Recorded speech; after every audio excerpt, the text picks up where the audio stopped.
Helldivers 2 has just launched a very large update full of balancing changes and hidden updates, which involves nerfing the Slugger, changing how the arc thrower works, buffing the anti-material sniper rifle, and many others, as well as the typical arrowhead style hidden changes that added new Automaton units, and we'll talk about those here as well.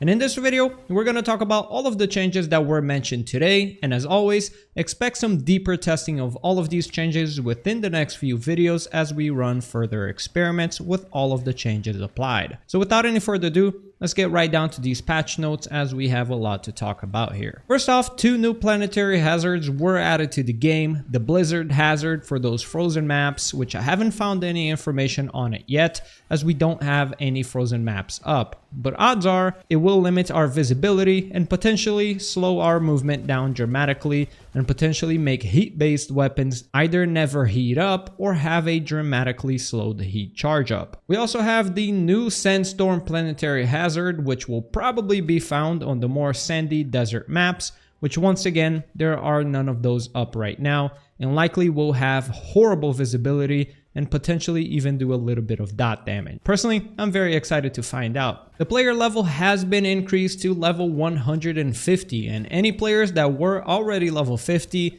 and had played many games after hitting level 50 had that XP accumulate. So when you open Helldivers 2 up, your level will be adequately increased. The highest I've seen around Reddit and Discord has been a level 134, which is quite impressive. And yes, we got some cool titles to go along with it. But now, down onto the biggest changes to this update comes the balancing updates, so let's get to those now. First of all, the retrieve essential personnel has been officially made easier, which is kind of funny as I just posted yesterday the easiest method to complete these missions without even dying. But anyways, the mission now requires less civilians to complete the mission, as well as the bot drops and bug breaches will now reinforce from a further distance from the main base as they did previously, to make things a little bit easier to defend. Also, destroy command bunker missions have now more objective locations as it was deemed too easy by the development team.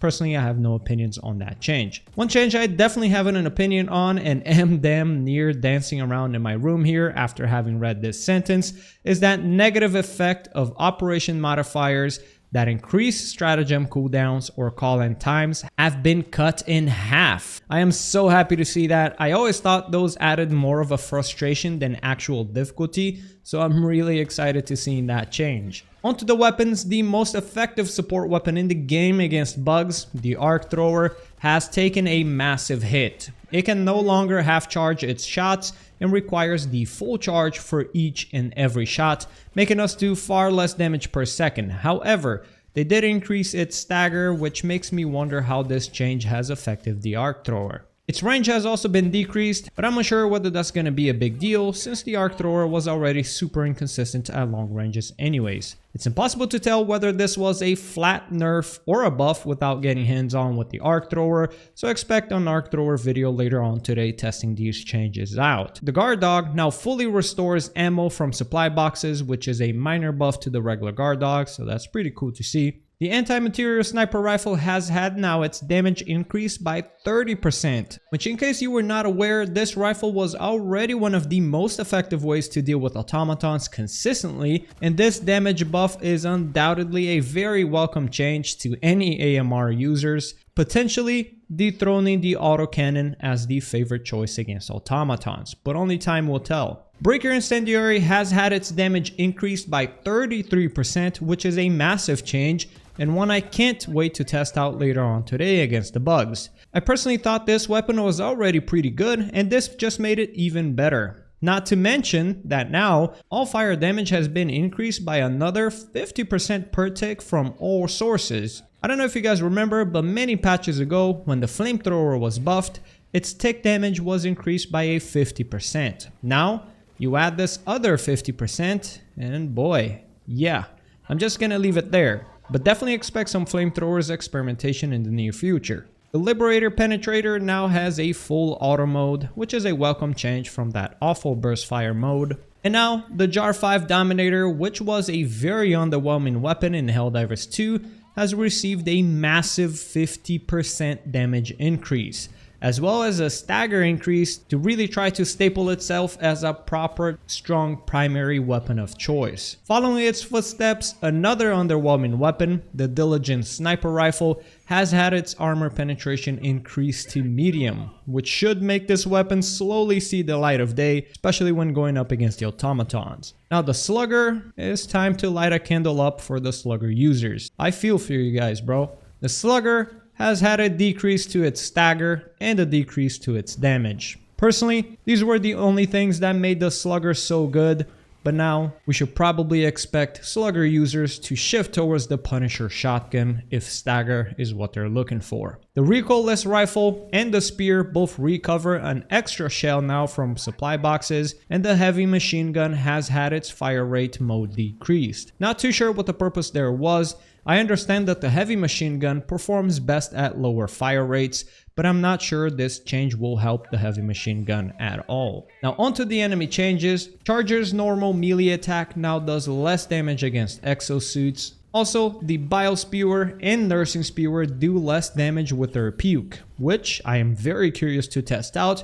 Previously, one solid puke from them meant near instant death, so I'm really wondering how much of a decrease we're talking about here. The Bile Titan can no longer be stunned. Sadly, that's a bit of a shame. It was a very powerful choice for stun grenade users, which actually allowed players to line up orbital precision strikes or 500 kilobombs with extreme ease on Bile Titans. Shriekers no longer create bug breaches, and their ragdolls do far less damage, which personally I consider a welcome change, as the Shriekers were actually posing to be some of the strongest Terminid units since their addition, making it so that players would often just opt in for dealing with their nests from way far away, so they would never actually have to deal with the Shriekers, which surely would mean a death or two, as well as a bug breach or two. One pretty big change they've added on this patch was the attempt to improve medium and heavy armor, by reducing the damage we take when we're wearing medium armor by an extra 5%, and reducing the damage we take when wearing heavy armor by an extra 10%. Personally,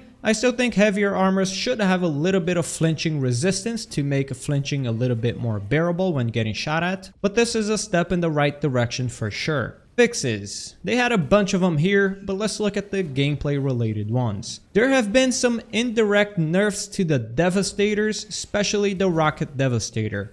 Change goes, the Helldiver and the Exosuit both had a bug that made them sometimes take explosion damage multiple times, making things like Automaton rockets be too deadly. This is now fixed, potentially reducing the damage we take overall from Rocket Devastators and other rockets, hopefully making things a little bit less frustrating when we're dealing with automatons. Also, another change goes, automaton enemy constellations that prefer to spawn more of certain Devastators type did not work and are now functioning as they should. This means that sometimes when playing against the automatons, you will face more Devastators instead of other enemy types. Hopefully not too many heavy Devastators and rocket Devastators though, but only time will tell. We've also made several changes to how the Hellpod steering works, hopefully fixing that very frustrating Hellpod glitch that doesn't let us steer in the direction we wanted it to. And lastly, from the patch notes, the ballistic shield has had a couple of changes, mostly focused on us be a little bit less exposed when using the shield,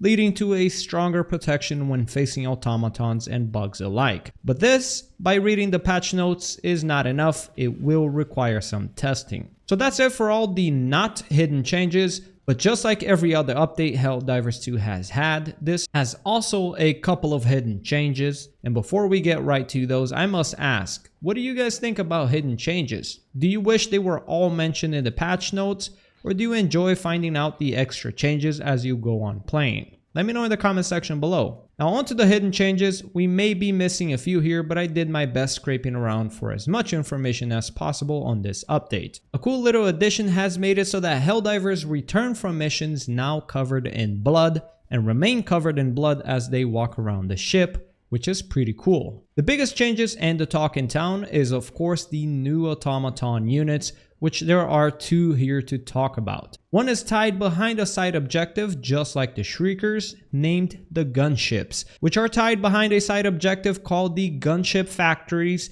and these are essentially flying dropships that, well, have guns. I haven't gotten my hands on these yet, but I will be exploring their weaknesses for us Helldivers to destroy these bots and send them right back to the creek. And the other major unit is a massive bot nearing the size of a Biotitan known as the Factory Strider. And information is going around that these are only found in very high difficulties. All of the screenshots I have found are either on difficulty 8 or 9, and honestly, I'm excited to face these as soon as I wrap this video up, which will be right now. These are all of the major changes, both the ones mentioned in the patch notes, as well as the hidden ones I found around posted by you Helldivers. So it's time to get hands on and put all of these changes to the test. I'll be catching you Helldivers on the next one. Thank you for watching. Peace.